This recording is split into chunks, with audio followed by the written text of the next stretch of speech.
On ne naît pas entrepreneur, on le devient. Souvent, c'est notre parcours, notre entourage, notre regard du monde qui nous donne envie de créer, d'innover et de faire les choses autrement. Aujourd'hui, nous recevons une spécialiste de l'intelligence artificielle qui aide au quotidien des entreprises et des indépendants à intégrer ces outils dans leurs projets.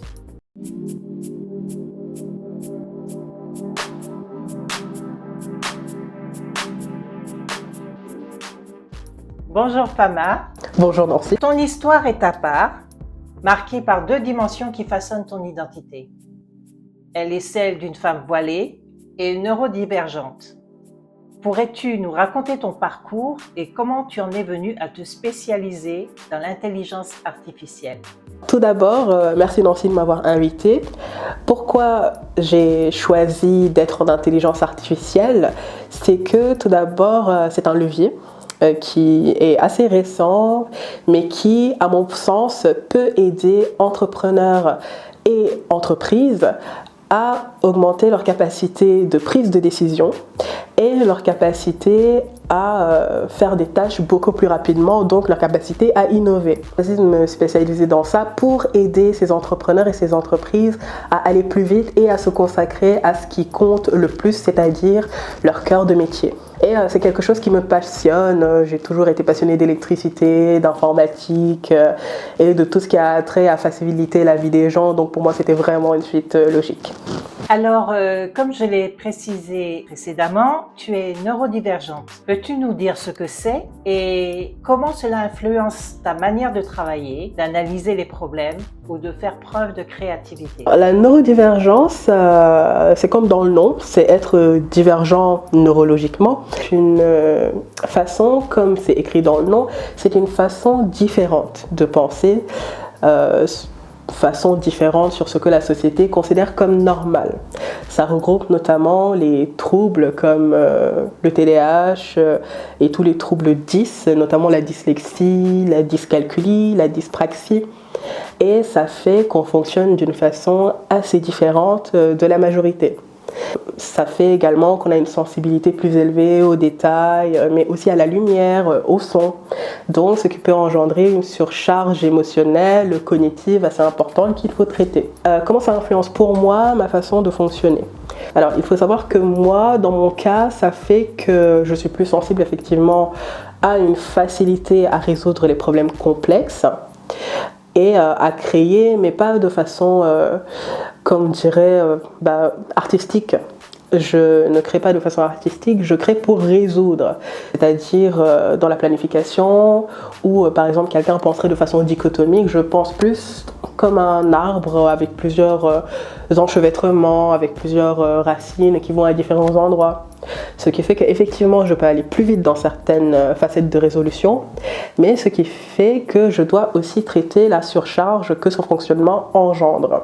Mais la neurodivergence est très appréciée dans la tech, notamment parce que c'est un cerveau qui fonctionne de façon différente, donc qui permet d'avoir des solutions différentes lors d'un meeting ou avec des gens qui fonctionneraient de façon, entre guillemets, normale.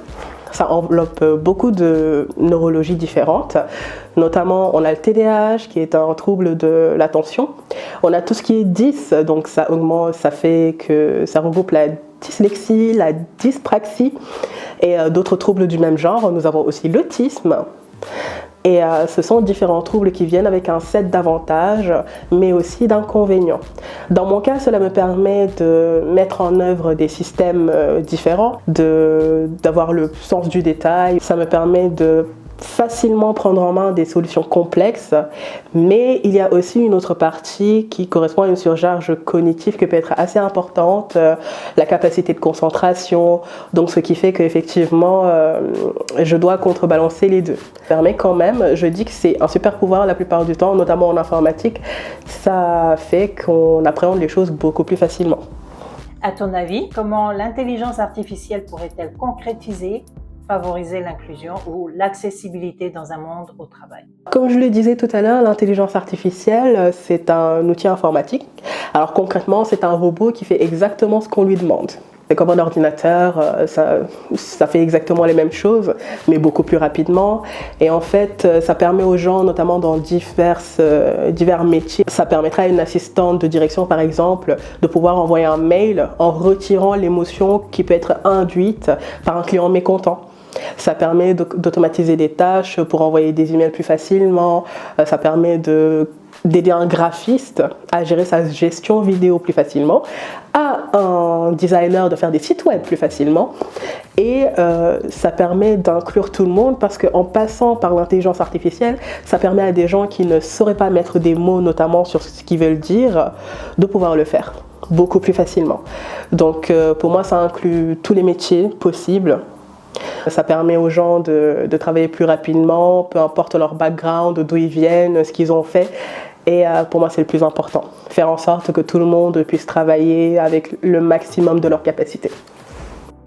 En tant que femme évoluant dans un secteur encore très masculin, dans le voile, as-tu fait face à des défis spécifiques dans ton parcours professionnel ou entrepreneurial? Ouf, alors oui, parce que c'est ce qu'on appelle un triple homicide en tech.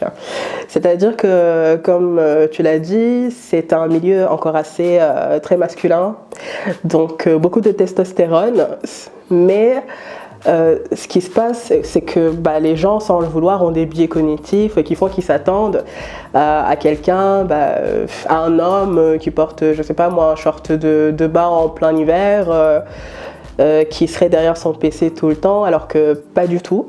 Donc effectivement, j'ai eu beaucoup de difficultés au départ, mais ce qui se passe, c'est que les gens, au final, c'est ce que tu leur délivres qui compte.